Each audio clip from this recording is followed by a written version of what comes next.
Hey everybody, it's old Watachi again. I'm telling you what, man. I'm telling you what. It's something I've been saying for many, many years. That what the this is it, folks. We've been we've been telling you guys for years about what's going on with the government, how your Constitution was taken down during the Civil War, how you're a corporation, how they've screwed us from day one, from the day you're born into this world, you were screwed. Nobody's listened. I mean, for the most part, the majority of the people did not listen because I'm not even just talking about me. There's thousands of us out here that's been trying to tell you guys this stuff. And I've been trying to do it for at least 10 years online. So I've come to the conclusion, man, that they did everything right, man. Pumping fluoride into the water, vaccines, all the stuff they did, all this chemtrailing over our heads, it's flat burned your people's minds. It's burned your minds to the point that you can't see reality that's going on around you. It's burnt your mind. I mean, the things I've seen in the last week, the things I've heard in the last week, it just is beyond me. This COVID-19 is no more of a threat to anyone, anywhere, than it was 20 years ago. It's cold, it's a flu, it's pneumonia, it's a lung virus. That's all it is, folks. And I hate to tell you, I've known this for since the last time. I only got pneumonia once in my life, and I got it not last Christmas, but the Christmas before that. And I already had, I was born with asthma and stuff, but I already had lung problems before I got it. But it did enough damage to me then that I was recently told I only have 30 to 40% lung capacity. Now, and plus my age of 57, and I already have problems, and I've been through 3 heart surgeries. If COVID-19 was real, it should probably scare the hell out of me, because chances are it's going to take me down. But I'm not scared of it. I'm out and about right here today. I'm out doing my thing. I'm not scared of it, people. I'm as scared of getting pneumonia or flu now more than I ever have been in my life. But I ain't scared. I'm not any more scared of that than I am COVID-19. I mean, and I see people, I meet with people all the time. I see people all the time, different people, new people, people from all over the country, all over the world I talk to.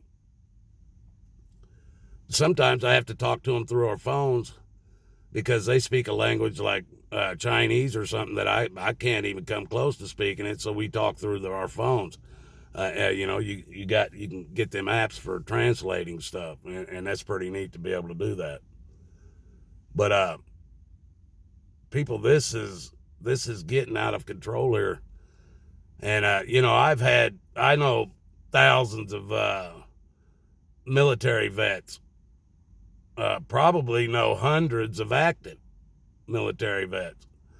I've known thousands of cops. I've known, all these people, sheriff's departments. I know a lot of them. All these people have always swore up and down that they took an oath to uphold and defend the Constitution. All of them. And since these, not only them, but since we started having problems with when Obama was going down to South America and telling them people, you roll your ass up to U.S. and we'll give you free everything. And we started having all them train loads of people coming in here. Mexico was bringing them right across to the American border. When all that stuff was going on, and I was getting involved in it and was working with 3%ers, freedom fighters, there was several militia groups that I was dealing with and working with. And when they started talking about going down to that border to defend it, I told them, man, you guys won't have no power down there. And the 3%ers didn't believe me, and I had an argument with the leader of that group.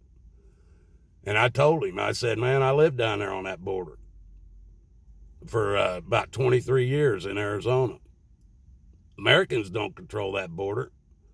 Mexico don't control that border. That border's controlled by the damn drug lords. And you can guarantee that. And I said, if you go down there with your militia and start pointing guns at everybody, your asses is going to go to jail. Well, them dumbasses went down there and shot somebody. And a bunch of them were arrested. And I believe there's several of them still in prison after that. But all these people that I've been involved with that were oath takers and oath keepers and all this stuff, they always claimed that, well, shit hits the fan, they're not going to go down without a fight. Well, if you can't get to your buddies, and unless you all live on the same property, or I would suggest you get there. If you got a big enough property for your entire militia to get on, I suggest you get on it and stay there, because if they lock you down in your houses and you're not allowed to leave them, how you going to meet up with your buddies to cause a fight or even put up a fight? It's not going to happen. They lock us down in our houses, people, with this, what they're now calling medical martial law. And I don't care what name they put in front of martial law. It's still martial law. And it goes against the Constitution, man. For how they're doing it and what they're doing it goes against it. And this is basically proving to you they can do whatever they want whenever they want. This is basically proving it to you right now, what's going on in America and across the world. It's ridiculous.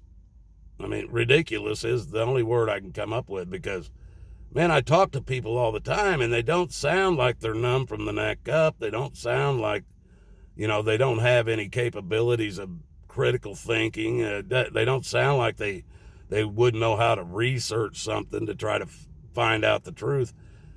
But yet, you can't buy toilet paper in America today. Does that make any sense? Can't buy hand sanitizer. Can't buy baby wipes. Can't buy diapers. They've cleaned the shelves, folks. And they're talking about how long it's going to take a couple weeks to even get the shelves stocked back up. What are we going to do? If you let them lock you down in your house, if we don't stop this before they get it done, once they get us locked in that house, folks, they're going to roll down the damn streets. They're going to go through every neighborhood, and they're going to go door to door, and they're going to take every bullet you got, any guns, and anything that goes with those guns. Guarantee it. So you just sit there, like I've told you guys all before, especially the damn Trump backers who think he was anointed into the presidency. You guys are going to hold his hand, and he's going to talk softly to you, crack a joke every now and then, and he's going to walk you hand in hand right into that new world order, and you're not even going to load a bullet into a gun to stop it. You're not going to be able to. And I swear, if you think he's here to save you, you're already dead. You're already dead. You put all you've turned Trump into a god. He's nothing more than a man. And he's a controlled man. He's controlled by the Zionist Jews. So, people, you better wake up. You better look into this stuff. Because we're maybe, if we're lucky, 7 days away from being locked down in our houses. I figure we're 3 days away from curfews. Some places have already got curfews going. But I'm talking about where I'm at. I figure if we're lucky, we're 3 days, 2 to 3 days. Maybe by the end of the day, we might have curfews. I don't know, but we're within 3 days of curfews. And it's so ridiculous that I don't see 7 days of not being locked down to our houses within the next week. Or hell, matter of fact, public transportation around here, they don't even have to shut it down. They done scared so many damn people. Nobody's using it anyway. So now I don't know about New York and LA and Chicago and stuff where they got subways and most people don't even own cars. But in the areas that I'm in, and a lot of these people around here depend on that public transportation, for everything. They don't own cars. So, and they're shutting it down themselves because they're not using it because they've allowed themselves to be scared to death. This is done, people. This is done and over with right now. Here as I'm sitting here looking at you, as sure as that, if something doesn't happen, if something big doesn't happen, this is a done deal. Welcome to the New World Order. May God bless us all, people, because we're going to need it. That's for damn sure.